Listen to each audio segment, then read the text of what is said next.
하늘에 계신 아버지, 귀한 안식을 주셔서 감사합니다. 또 지난 한 주 중동부 지역에 말씀의 잔치를 열게 하여 주시고 예수님이 기뻐하시는 교회에 대해 다시 배우게 하여 주시니 그 은혜에 감사드립니다. 저희들 코로나로 인해 혹시 마음이 영적으로 나태해져 있었다면 다시 한번 저희를 돌아보게 하여 주시고 처음 가졌던 열정과 뜨거움을 다시 허락하여 주시옵소서. 특별히 이 시간 간절히 간구하옵기는 전쟁 중인 우크라이나를 위해 기도드립니다. 그곳의 재림 성도들을 기억하여 주시고 그들이 죽음의 공포 가운데 부르짖는 그들의 어려움을 아시겠사오니 속히 전쟁이 끝나도록 도와주시고 모든 사람들이 죽음의 공포에서 헤어나올 수 있도록 도와주시옵소서.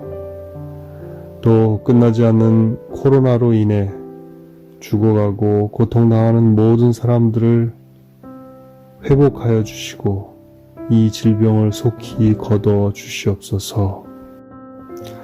또 중동부 지역의 모든 안식학교를 사랑하셔서 이 마지막 때에 더욱 풍성한 영적인 양식들을 나누어 줄 수 있도록 도와주시고 영적으로 죽어가는 모든 사람들을 살릴 수 있는 안식학교들이 되게 도와주시옵소서.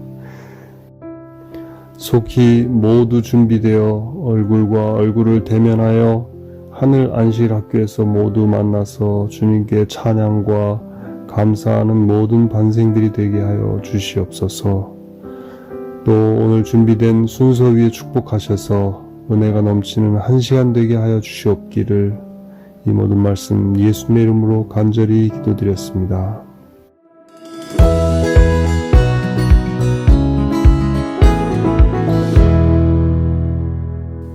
안녕하세요.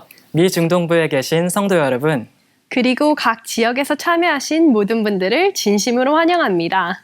이곳은 2022 중동부 야영의 안식일학교입니다. 저희는 오늘 사회를 맡은 김신영, 서누리입니다. 이번 온라인으로 진행된 2022 중동부 야영회는 일주일 동안 이어진 말씀의 마라톤을 마무리하고 있습니다. 누리 씨는 이번 중동부 야영회에서 어떤 게 가장 기억에 남으세요? 네, 저는 예수님이 기뻐하시는 교회라는 주제가 가장 기억에 남습니다. 왜냐하면 저 또한 그런 교회가 될 수 있다는 것을 한 번 더 깊이 생각하는 그런 은혜로운 시간이었거든요. 신영 집사님은요? 저도 참 비슷한데요. 우리 각자가 하나님을 대표하는 교회가 된다는 것이 저에게는 참 의미 있게 다가왔던 것 같습니다. 네, 그럼 어떻게 하면 저희가 그런 교회가 될 수 있을까요? 저도 그 부분에 대해서 고민을 좀 많이 해봤는데요. 오늘 그 고민에 해결을 주실 분들을 이 자리에 모셨습니다. 워싱턴 스페서빌 교회에 출석하고 계시는 박이한 장로님. 안녕하세요. 그리고 사모님이신 정영순 집사님. 안녕하세요. 네, 그리고 첫째 따님이신 박인영 집사님. 안녕하세요.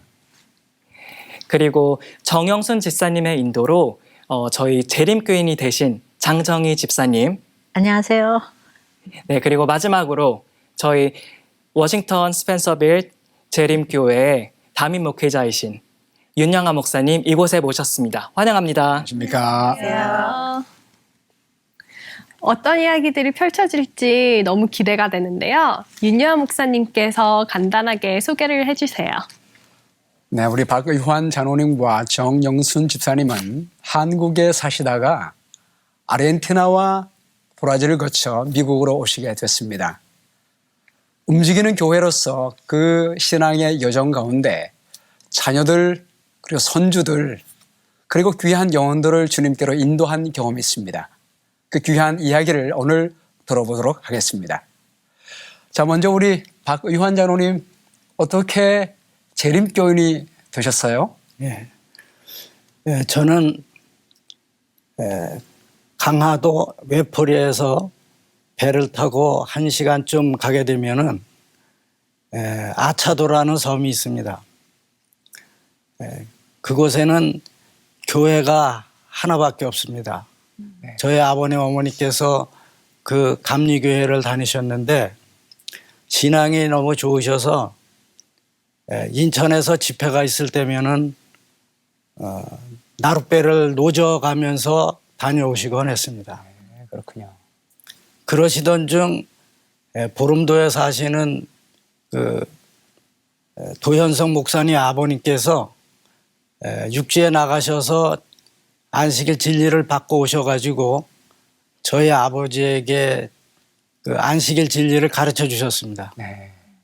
아버님께서 그 진리를 깨달으시고 집도 땅도 다 버리시고 안식일 진리를 찾아서 삼육대학 뒤에 불암동이라는 곳에 이사를 왔습니다. 그래서 저는 부모님을 따라서 자연적으로 재림교인이 되었습니다. 아, 그렇군요. 우리 정영수 집사님은 어떻게 재림교인이 되셨습니까? 저는 경상북도 영주시 어느 한 시골 마을에 살았는데요. 그때에 저희 아버님 본래 절실한 유교 신자였었습니다. 네. 저희 아버님은 어느 날 살고 계시다가 병 안으로 들어놓으셔서 정말 일어나시지 못할 지경에까지 가셨어요. 네. 그때 저 조그만 동네에 안식일 교회가 있었어요. 그 교회를 저희 올케 언니가 아버님 몰래 그 교회를 다니셨어요.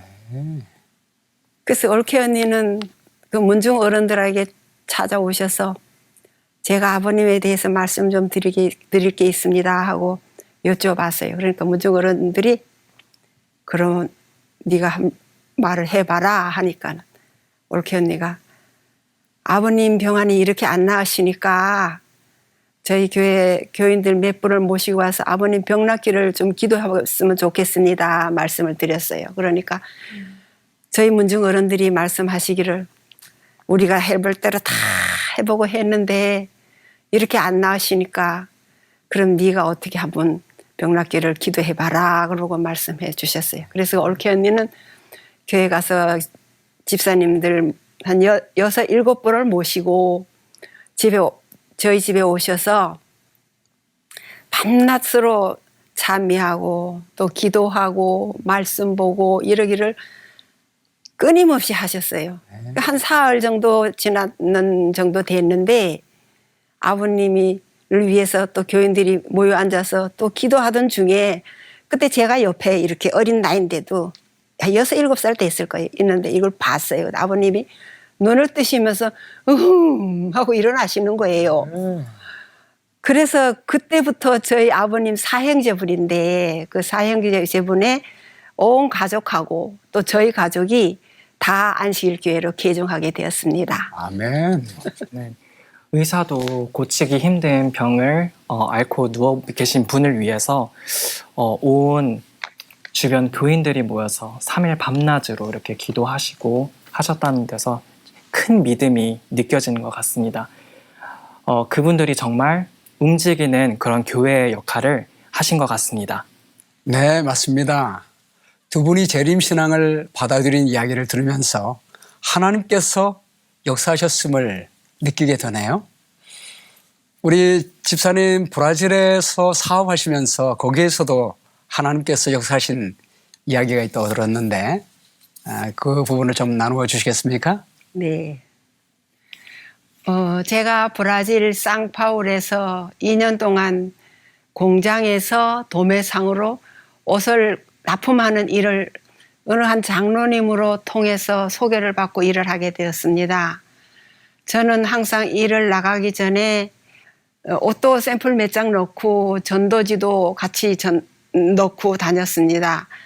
그래서 제가 항상 전도지를 넣고 다니니까 한 가게 아주머니가 어느 날 저보고 이렇게 물어보시는 거예요. 아주머니는 어느 교회 이 전도지를 갖고 돌리는 거예요? 그래서 제가 제7일 안식일 예수 재림교회 전도지입니다 하고 말씀드렸어요.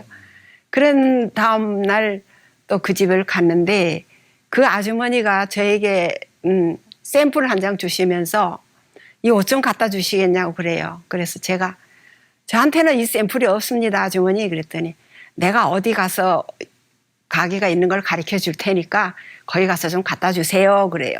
그래서 예, 감사합니다 하고 나와갖고 또 다른 가게를 들렸는데 다른 가게에서도 아, 왜 이제 오냐고 내가 많이 기다렸는데 그러시면서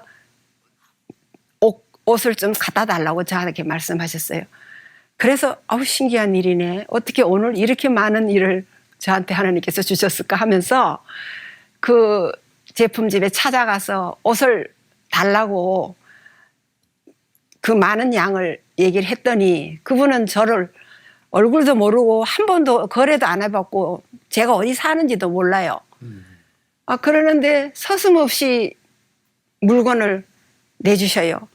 그것도 아주 많은 양의 몇천 불어치 물건이었었어요. 아, 집사님께서 돈을 그분들에게 주지도 않았음에도 불구하고 그분들이 몇천 불어치의 옷감을 먼저 줬군요. 네, 그렇습니다. 정말로 그 당시를 생각해 보면은 참 신기하고 놀라운 일들이었었습니다. 정말 저희 얼굴도 모르고 거래도 한번 해보지도 않았는데 저를 믿고 그렇게 큰 물건을 저에게 주셨지. 정말 하나님의 은혜라고 생각합니다. 이런 식으로 하나님께서는 제가 만났던 브라질 사람들과 저를 아는 사람들에게 신뢰감을 주시고 또 믿음을 주셔서 그 다음 날에 또 다른 집에 들렸을 때는 많은 물건을 다른 사람들에게도 얘기해주고 또 자기 아는 사람들에게도 소개해줘서 정말 그곳에서 신뢰받고 일을 할 수 있었습니다. 그게 정말 하나님의 영광이라고 생각합니다. 아멘. 우리 집사님은 돈도 생각하지 않고 하나님의 사업을 생각하고 하나님의 나라 보기를 먼저 구하셨더니 하나님께서 구하지 않은 다른 복도 더 많이 주셨네요. 네, 그렇습니다. 하나님께서 물질적으로도 복을 주시고 그렇게 하셔서 매 안식일마다 하나님께 감사 연금을 드렸습니다. 더 큰 축복은 제가 브라질에 갔을 때에는 한 몇 가정 안 되던 교인들이 제가 2년 후에 브라질을 떠나올 때는 하나님의 은혜와 교우들의 기도와 또 전도로 한 6, 70명의 교인들로 성장했었습니다. 그래서 저희들은요, 뒤를 돌아보면 그 먼 브라질까지 저희 가족을 그곳에 보내주시고 그곳에서 하나님을 사랑을 알게 하시고 어렵고 정말 무서운 일도 많았지만 늘 저희들이 하나님께 의지하고 기도하면서 살았던 결론에 하나님께서 이렇게 도와주셨던 것 같습니다. 그래서 지금은 저희들이 미국 와서 2딸 가정과 저희 남편과 같이 예수님 재림을 기다리면서 행복하게 신앙생활하고 있습니다. 아멘. 감사합니다. 집사님도 어린 시절 집사님 가정에 오신 그런 믿음의 선배님들처럼 집사님 또한 움직이는 교회 역할을 아주 충실히 열심히 하셨네요. 두 분의 이야기를 계속 쭉 듣다 보니 집사님, 장로님네 가정의 그 자녀분들도 그 모분을 따라서 삶을 살고 있지 않을까 싶은데요. 예, 맞습니다. 우리 큰따님 여기 나와 계시는데 우리 박영영 집사님은 저희 교회 홍보부에서 열심히 일을 하고 있고요. 남편 되는 우리 신재욱 집사님은 저희 교회 수석 집사로서 교회의 일을 다 도맡아하고 있습니다. 둘째 따님 우리 박선영 집사님은 어린이 부장으로 수고하고 있고요. 또 남편 되는 서호석 집사님은 미디어부에서 일하고 있습니다. 모든 자녀가 저희 교회의 귀한 일꾼입니다. 사실 우리 어른들의 신앙을 자녀 세대에 물려주기란 그렇게 쉽지가 않거든요. 어떻게 두 분의 신앙을 우리 자녀에게 잘 물려주시게 됐는지 그 노하우를 좀 말씀해 주시겠습니까? 예, 하나님의 은혜라고 저는 생각하고 있습니다. 저는 뭐 지혜와 능력이 없습니다. 그래서 순간적으로 넘어지는 그런 아이들을 잡아줄 수도 없고 그래서 늘 하나님께 기도하면서 하나님의 도우심을 구하면서 자녀들을 키우고 돌봐주고 있었습니다.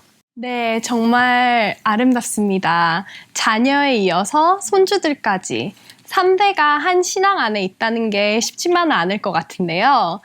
여기 나와주신 큰 따님이신 박인현 집사님께서 더 자세한 이야기를 해주시겠습니다. 네, 저희 부모님은 일상생활에서 하나님이 어떻게 인도하시는지 또 필요를 어떻게 채워주시는지에 대해서 자주 얘기를 해주십니다. 그리고 손주들에게 선물이나 용돈을 주실 때도 그냥 주시지 않고 하나님 사랑하는 일꾼이 되라고 손편지를 꼭 같이 써주세요. 그리고 헌금을 드릴 때에도 아낌없이 정직하게 드리라고 늘 얘기해 주시고요. 또 저희 아빠는 누구든 도움이 필요하다면 언제나 서슴없이 봉사하시는 모습을 늘 보여주십니다. 저희 이민 생활 속에서 저희 가족이 어려운 상황들을 여러 번 겪었는데요. 그때마다 길을 내어주시고 또 인도해 주시는 하나님이 함께 하시는 경험을 여러 번 하다 보니까 정말 어떤 일이 생겨도 하나님은 저와 꼭 함께 하실 거라는 믿음이 생겼습니다. 제 생각에 믿음은 보고 듣고 또 경험하면서 자라는 것 같아요. 그래서 저도 저희 아이들에게 하나님에 대한 사랑과 믿음을 심어줄 수 있는 부모가 되기 위해서 기도하면서 노력하고 있습니다. 아멘. 우리 큰 따님으로부터 직접 우리 부모님이 어떻게 신앙을 물려주셨는지 들으니까 참 좋은데요. 사실 우리 둘째 따님 박선영 집사님이 있는데 이곳에 와서 직접 이야기를 들으면 참 좋을 뻔했는데 이 자리에 있지 않아서 참 아쉽습니다. 네, 맞습니다. 아쉽지만 박성현 집사님은 지금 한국에 가 계셔서 함께 하진 못하셨지만 그래도 짧은 영상 메시지를 남겨주셨는데요. 같이 한번 보고 오실까요? 안녕하세요. 둘째입니다. 저는 10살 때 이민을 나왔는데요. 저희 부모님께서 힘드실 때마다 항상 하나님을 의지하시는 모습을 보고 자랐습니다.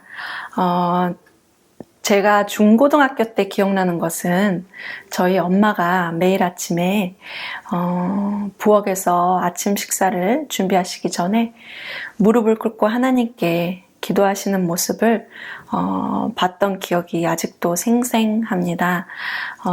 저희 언니와 저를 위해서 기도해 주시고 또 그 일과를 하나님께 맡기시는 그런 기도였습니다.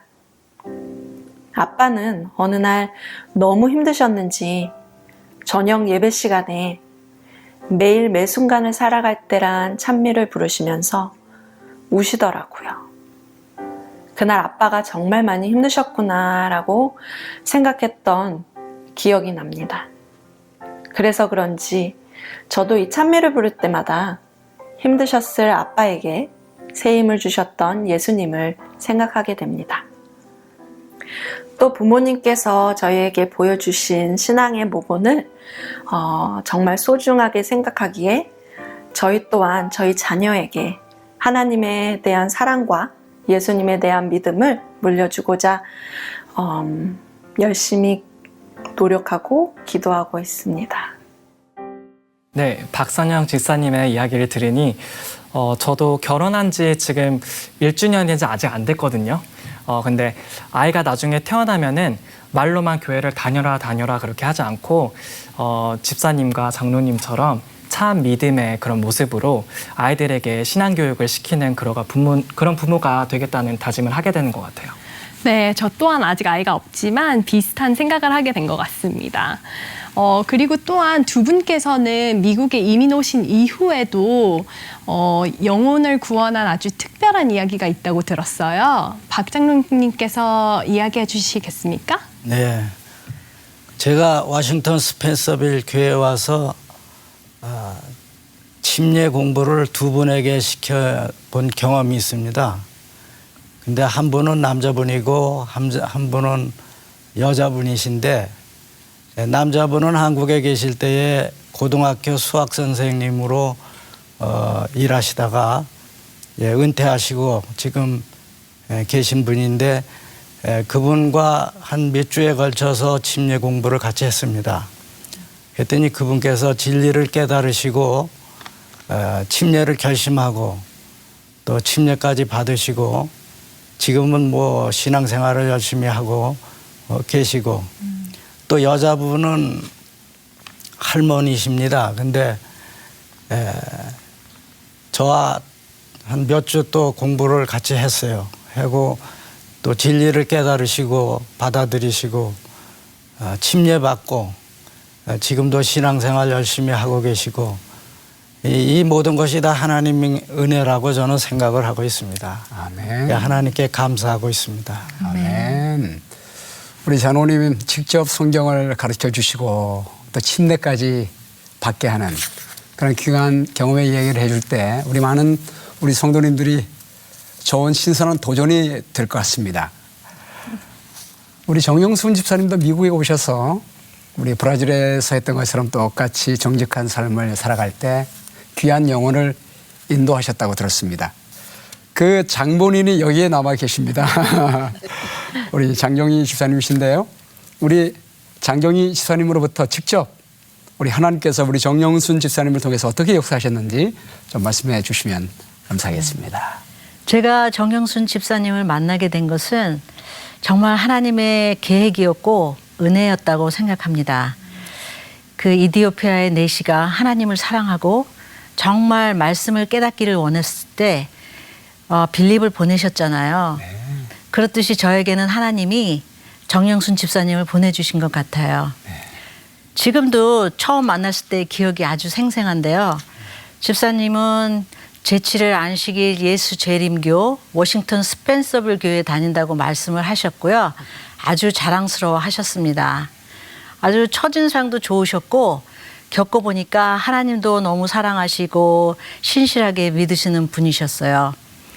그렇게 저희가 같은 공간에서 일을 하면서 집사님의 성실하심과 정직함 때문에 감명을 많이 받았습니다. 두 분이 같은 곳에서 같은 공간에서 일을 하셨군요. 네, 그렇게 같은 공간에서 일을 하면서 집사님은 하루도 빠짐없이 저에게 이런저런 간증 얘기도 해주시고 여러 가지 말씀을 전해주셨어요. 하루는 크리스마스가 예수님이 태어난 날이 아닌 거 아시죠? 이렇게 말씀하시는 거예요. 저는 그때만 해도 성경을 읽지 않아서 정말 하나님에 대해서 몰랐었고 무지할 때였습니다. 그래서 좀 놀랐어요. 또 그것뿐만이 아니라 또 생전 들어보지도 못한 안식일에 대해서도 설명을 해주셨고요. 또 저의 이해를 돕기 위해서 안식일 교회 목사님 CD도 여러 장 주셨습니다. 그동안 막연하게 정말 신앙생활 하면서 정말 아무것도 모르고 신앙생활 했었고 그냥 열심만 내고 교회에 다녔던 저는 너무 큰 충격이었어요. 아멘. 그래서 일요일 교회에서 그냥 믿기만 하면 구원을 얻고 또 율법이 폐했다는 그 가르침이 잘못되었다는 것을 깨달았을 때 저는 주저하지 않고 정말 재림교회로 바른 복음을 전하는 재림교회로 개혁할 수 있었습니다. 아멘. 우리 장 집사님 벌써 침례받은 이후에 10년의 세월이 지났습니다. 지금은 예수님과 어떻게 동행하고 계세요? 네, 지금은 저희 남편과 함께 굳건한 반석위에 새로운 집을 짓고 행복하게 진심으로 신앙생활하고 있습니다. 아멘. 그리고 하나님께서도 분명히 저희를 기뻐하신다고 믿고 있어요. 그리고 가끔씩 생각해봐요. 만약 그때 정 집사님께서 사람들이 이단이라고 손가락질하는 게 두려워서 저에게 아무 말씀하지 않았다면 저는 어떻게 되었을까? 지난 오랜 세월 동안 정말 말씀에 갈급했던 저에게 하나님께서 참 진리로 인도하셨고 이제는 흔들리지 않는 믿음을 주셨습니다. 그리고 하나님의 주신 그리고 저의 삶이 정말 바뀌고 거듭나고 너무 행복합니다. 그리고 하나님께서 저에게 주시는 진정한 참 평안이 제 마음 가운데 늘 있어요. 주님 오시는 그날까지 말씀대로 살면서 하나님을 바르게 증거하는 증인이 되기를 원합니다. 감사합니다. 아멘. 오늘 하나님을 사랑하는 한 부부가 소박하지만 정직하게 하나님을 섬기며 살아갈 때 가정과 직장에서 어떤 놀라운 일이 일어난지를 우리가 보았습니다. 이분들의 삶이 예수님이 기뻐하시는 교회가 아닐까요?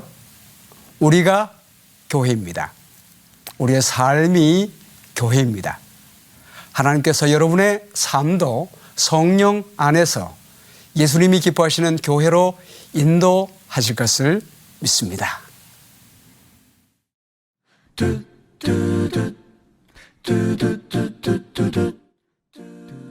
이번 영어권 야영회는 지난 7월 29일부터 31일까지 2박 3일 동안 칼리지데일 교회와 워싱턴 스매서빌 교회에서 동시에 진행되었습니다.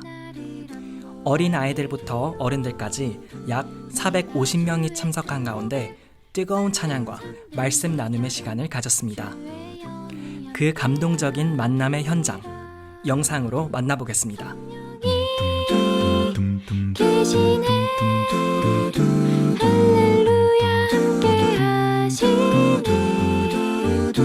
좁은 길을 걸으며 밤낮 기뻐하는 것 주의 영이 함께함이라. 나와 동행하시고 모든 염려하시니 나는 숲의 새와 같이 기쁘다. 내가 기쁜 마음으로 주의 뜻을 행하는 주의 영이 함께함이라. 주의 영이 함께함이라.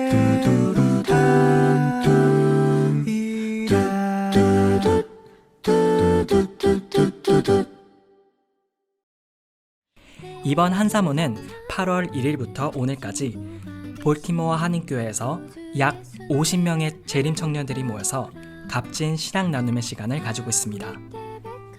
8월 1일부터 오늘까지 볼티모어 한인교회에서 약 50명의 재림 청년들이 모여서 값진 신앙 나눔의 시간을 가지고 있습니다.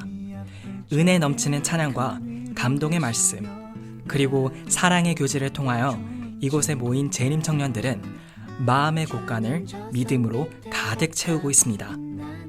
그 아름다웠던 만남의 현장을 영상으로 만나보겠습니다.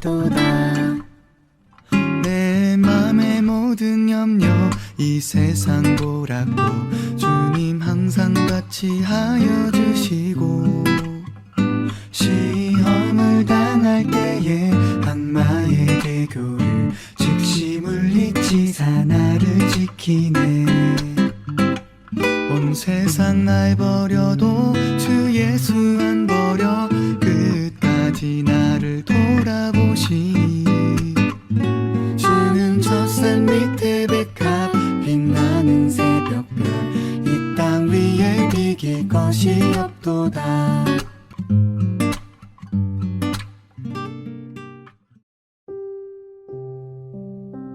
하늘에 계시는 저희들의 아버지 하나님, 오늘 이 행복하고 아름다운 안식일, 우리들을 당신이 세운 참 진리의 교회 백성 되게 하시고 이 교회에서 주를 섬기며 봉사하게 해주셨으니 참으로 감사합니다. 특별히 오늘 안식일학교 순서를 통해 박의완 장로님 가정의 아름답고 감동적인 간증과 고백을 듣게 해주셨으니 감사합니다. 우리를 부르사 당신의 백성, 당신의 교회로 삼아주신 은혜가 얼마나 귀하고 아름다운 것인지 다시금 깨달았사오니 이 귀한 사명 잊지 않고 더욱 주의 교회를 온전히 세우는 우리 모두가 되게 하여 주시옵소서. 무엇보다 오늘 우리 모두 각자가 주의 몸된 성전 당신의 교회임을 기억하고 우리의 삶의 모습에서 주님을 모신 자들로서의 아름다운 감화와 선한 영향력을 나누며 살아가게 축복하여 주시옵소서. 지난 한 주간 중동부 연합 야영회를 통하여 받은 은혜에 감사하며 이 모든 것을 허락하신 주님께 찬양과 영광을 드리는 오늘 안식일이 될 수 있도록 인도하여 주시옵기를 예수님의 이름으로 기도합니다. 아멘. 안녕하십니까? 오늘 교과를 함께 나눌 이런 아름다운 기회를 허락하신 하나님께 깊이 감사를 드립니다. 오늘은 제6과 전력을 다해 싸움이라는 제목을 갖고 함께 살펴보고자 합니다. 우리는 여전히 고난이라는 주제를 살피고 있죠. 모든 사람들은 고난을 직면하며 살아갑니다. 이 일에 예외인 사람은 없는 것 같습니다. 오늘 교과에서 주목하고 싶은 건 이러한 고난을 직면할 때 우리는 이 고난에 대하여 어떻게 대면할 것인가 하는 것입니다. 분명한 사실은 이 고난을 직면하는 모든 사람들은 이 고난을 통하여 두 갈래의 길로 나뉘어진다는 겁니다. 하나는 고난에 압도된 삶을 살아가는 사람과 영적인 변화를 통하여 성숙된 삶에 이르는 사람으로 나눠진다는 것이죠. 우리 성도님들은 어느 쪽에 속해 계십니까? 정말 우리가 여전히 고난에 압도된 삶을 살고 있지는 않습니까? 우리가 갖고 있는 아픔, 슬픔, 분노, 절망, 좌절에 여전히 머물러 있지는 않습니까? 오늘 우리가 정말 영적 변화를 통하여 성숙된 삶의 축복을 누리기를 간절히 바랍니다. 오늘 교과는 그런 의미에서 어떻게 우리는 이 고난을 대면하고 또 어떻게 대처할 것인가에 대하여 더 자세하게 설명해 주기를 원하는 것이죠. 그 일을 통하여 우리는 더 아름다운 성숙에 이를 수 있다고 강조해 주고 있는 것입니다. 우리는 여전히 이 고난이라는 것이 단순히 아프고 슬픈 시간이 아니라 도가니, 다시 말하면 정결하게 하는 하나의 과정이라는 것에 더 초점을 두고 있습니다. 우리는 이것에 대한 믿음이 필요하다는 것이죠. 우리가 직면하는 이 고난이 그저 낭비되어지는 시간이 아니라 또 우리가 그저 아픔 속에 머물러지는 시간이 아니라 이 고난을 통하여 정말 더 아름다운 성숙을 향할 수 있는 가장 좋고 가장 위대한 하나님이 허락하신 기회라는 걸 믿는 것이 중요하다는 겁니다. 그런 의미에서 우리는 오늘 이 고난에 대면할 때 한 가지 중요한 질문 앞에 서게 됩니다. 하나님께서는 우리가 고난 가운데 있을 때 무엇을 하시는가 하는 겁니다. 성도 여러분 어떻게 생각하세요? 성도님들의 개인적인 삶의 고난 문제 앞에 하나님은 어떻게 일하고 계십니까? 무엇을 행해주고 계십니까? 오늘 이 질문에 대하여 극단적인 두 무리가 있습니다.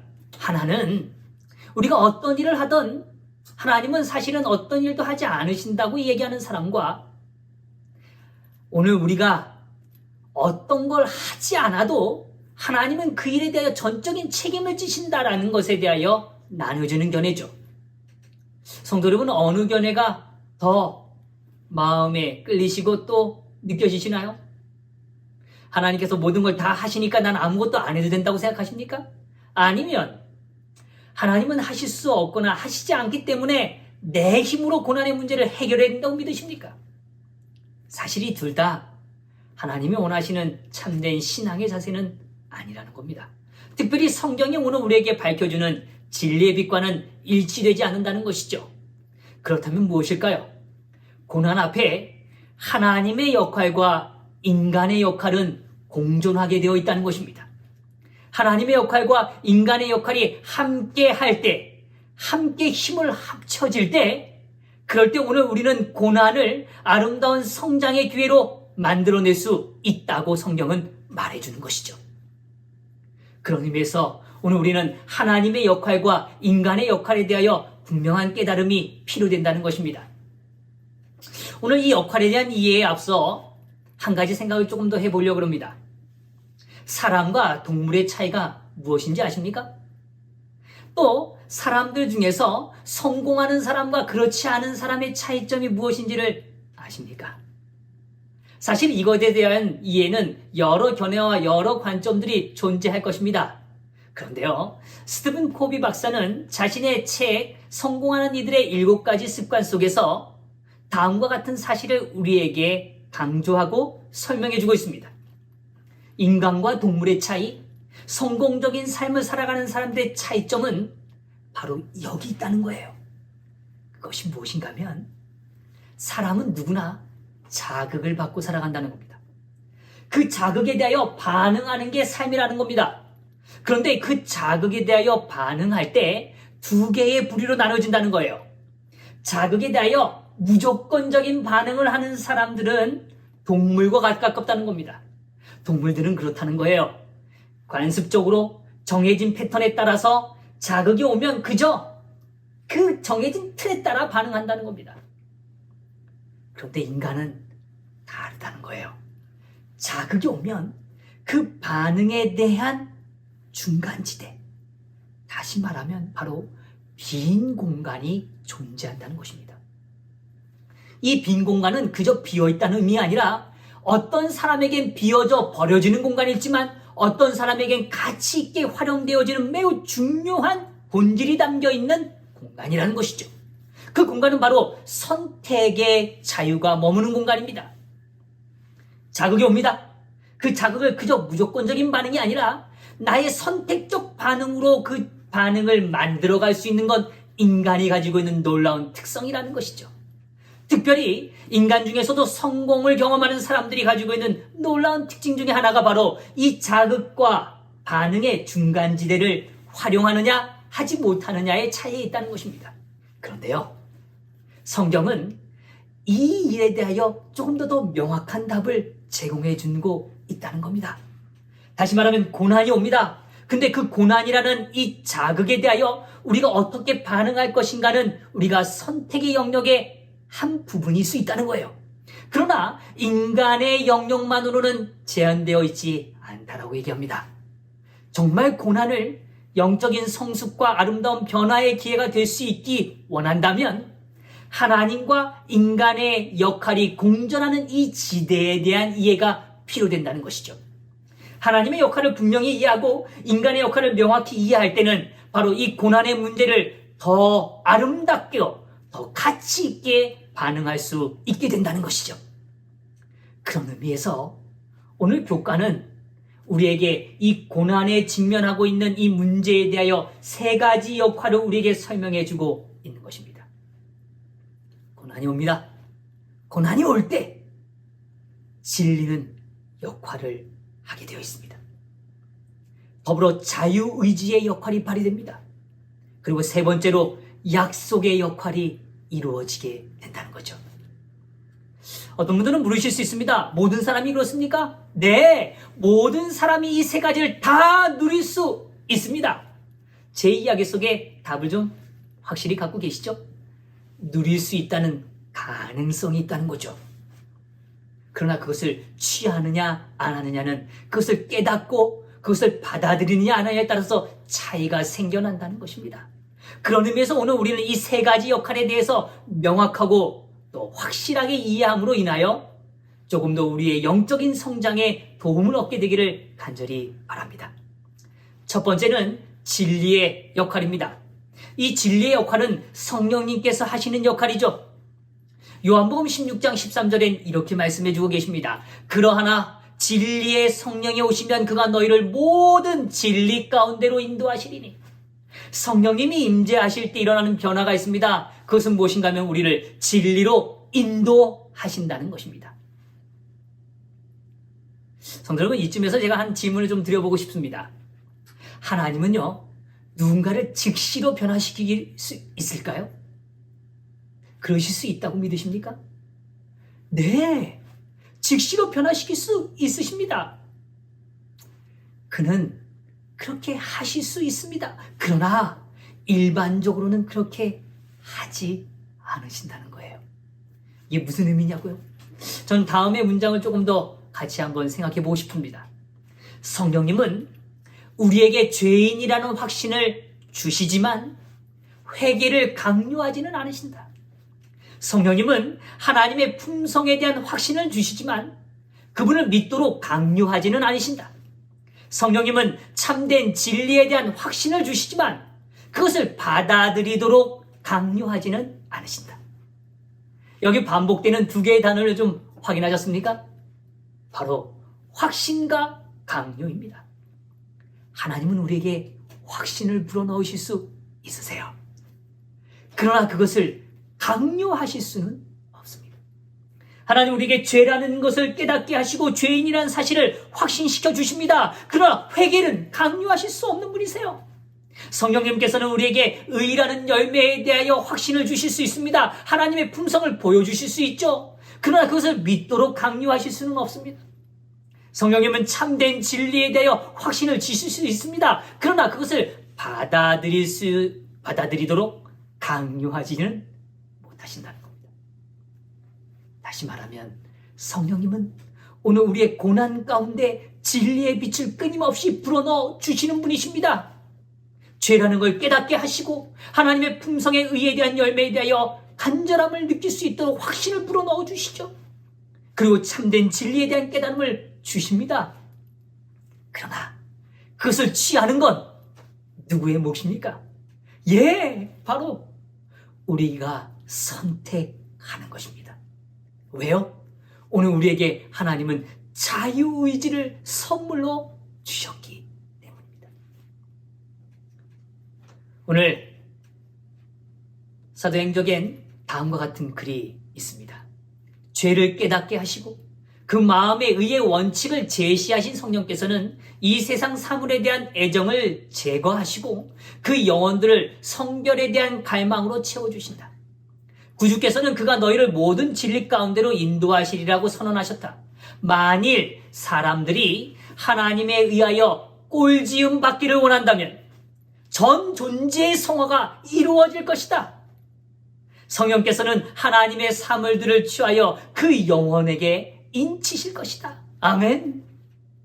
여기 정말 아름다운 표현 있죠. 죄를 깨닫게 하시고 의의 원칙을 제시하는 성령께서 오늘 우리의 성결에 대한 갈망을 채우실 수 있다고 이야기합니다.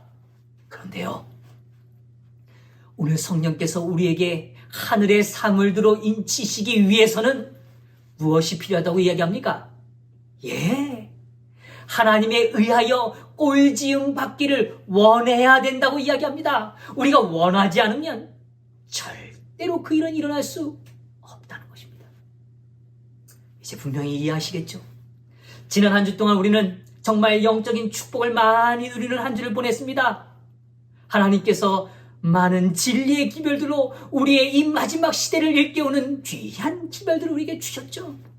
성령께서는 오늘 우리에게 진리를 깨닫게 하시고 죄를 깨닫게 하시고 의의 열매를 더 깨달도록 우리의 삶에 더 가까이 부어주시는 축복을 우리는 누리는 한 주였습니다.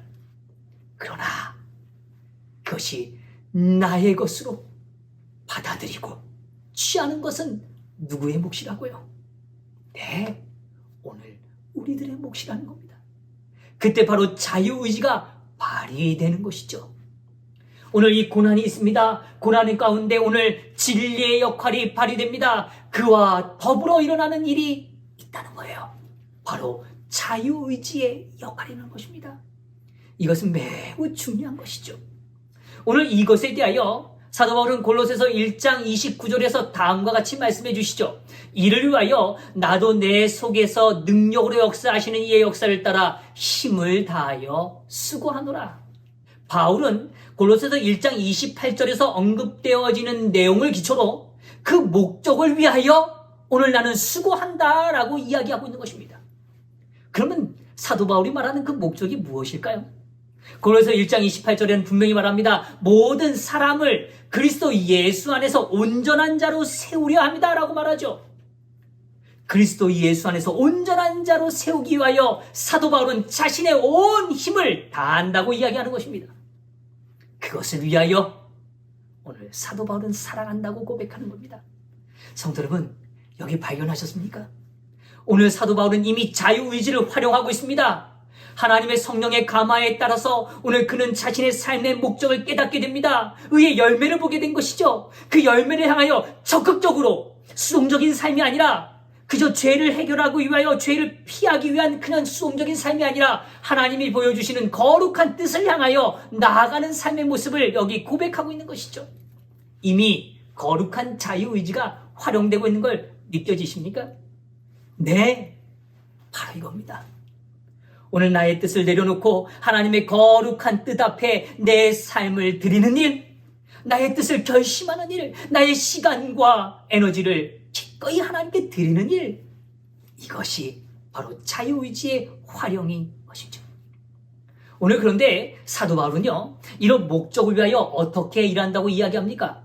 여기 성경이 이렇게 말하죠. 나도 내 속에서 능력으로 역사하시는 이의 역사를 따라 라고 표현합니다. 그는 자신의 힘으로 이 일을 감당할 수 없다는 걸 고백하는 겁니다. 그는 철저히 내 속에서 능력으로 역사하시는 분을 바라보며 그분의 역사를 따라 살아간다고 고백합니다. 성도 여러분, 이게 얼마나 축복되고 은혜로운 고백입니까? 오늘 우리의 힘으로 그 일을 감당할 수 없습니다. 우리는 우리의 변화를 우리의 힘으로 만들어내지 못하죠. 우리는 그저 우리의 의지를 하나님께 드릴 뿐입니다. 그러면 하나님께서 내 안에 거룩한 의지를 발휘하게 만드시죠.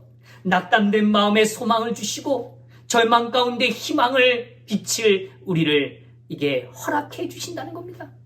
바울은 그저 그 힘을 받는 걸로 그냥 가만히 앉아있는 게 아니라 어떻게 해요? 힘을 다하여 수고한다 라고 표현합니다. 성도 여러분, 오늘 사도 바울은 수고한다는 표현 속에 고통을 받아들인다는 걸 담고 있다는 것이죠. 오늘 우리가 고난에 직면해 있습니까? 오늘 그 고난 속에서 일하시는 하나님을 보게 되기를 바랍니다. 그리고 기꺼이 하나님의 뜻에 일치하여 적극적으로, 능동적으로 하나님 안에서 뜻을 정하고 하나님이 주시는 힘에 기초하여 전진하는 저와 우리 성도님들 되시기를 간절히 바라는 것이죠. 오늘 이러한 일들을 행할 때 사실은 우리 안에 큰 적이 하나 있다라고 교과는 알려주고 있어요. 그것이 무엇인가 하면 바로 예레미야 17장 9절에 기초하여 우리는 조금 더 생각해 볼 필요가 있다는 거죠. 만물보다 거짓되고 심히 부패한 것은 마음이라 누가 능히 이를 알리오마는. 마음은 거짓되고 부패한 것이라고 이야기합니다. 오늘 성령께서 우리의 마음을 지배하지 않으실 때 여전히 우리의 마음은 일그러져 있고 부패되어져서 정말 악취가 날 수밖에 없는 상태라고 이야기하는 것입니다. 그러한 마음 속에 일어나는 감정들은 결코 옳은 것이 아니라고 성경은 가르쳐 줍니다. 감정은, 오늘 우리가 느끼는 느낌은 절대로 선하지 않을 수 있다고 이야기해요. 그 느낌은 교과에서는 이렇게 표현합니다. 인간의 의지의 가장 큰 적은 바로 느낌이다. 왜요? 그 느낌은 이미 부패된 내 마음의 한 과정이기 때문인 것이죠. 성경에 나타난 아픈 선택들이 많이 있습니다. 그 중에 교과는 하와의 이야기를 다루고 있죠. 보암직스럽고 먹음직스럽고 탐스러울 때 그는 그 느낌에 따라 결정하게 됩니다. 그 결정은 큰 아픔을 불러일으키죠. 다윗은 심히 아름다운 모습을 보았다고 얘기해요. 근데 그 아름다움은 자신이 취해야 될 아름다움이 아니었던 것이죠. 오늘 베드로는 두려워했습니다. 주변 사람들의 말, 이목, 그들의 판단이 두려웠던 것이죠. 그리하여 진리 안에 서지 못했다는 것을 성경은 드러내 보여주고 있습니다. 그들의 선택은 다 아픈 선택들이었습니다. 왜요? 느낌에 충실했기 때문인 것이죠. 성도 여러분, 느낌보다 위대하고 더 가치 있는 것이 있습니다. 그것은 바로 하나님이 주시는 말씀이라는 것입니다. 성령의 인도하심의 기별이라는 거죠. 오늘 그 기별 속에 오늘 우리의 삶이 더 거룩한 선택을 하게 되기를 간절히 바랍니다. 오늘 정리합니다. 오늘 우리는 이 고난의 시간에 대하여 이해할 때 진리의 역할, 자유의지의 역할, 불신의 역할에 대하여 우리는 살폈습니다. 오늘 우리가 고난을 직면할 때 이 세 가지의 역할에 대한 이해를 통하여 오늘 이 고난이 영적 변화에 대한 성숙됨을 이루는 큰 기회이고 축복의 시간이 되기를 간절히 소망합니다. 우리 성도님들의 삶에 오늘 이 아름다운 세 개의 역할이 공존함으로 하나님과 연합함으로 승리하시는 그 아름다운 삶이 되기를 간절히 바라면서 오늘 교과를 마치도록 하겠습니다.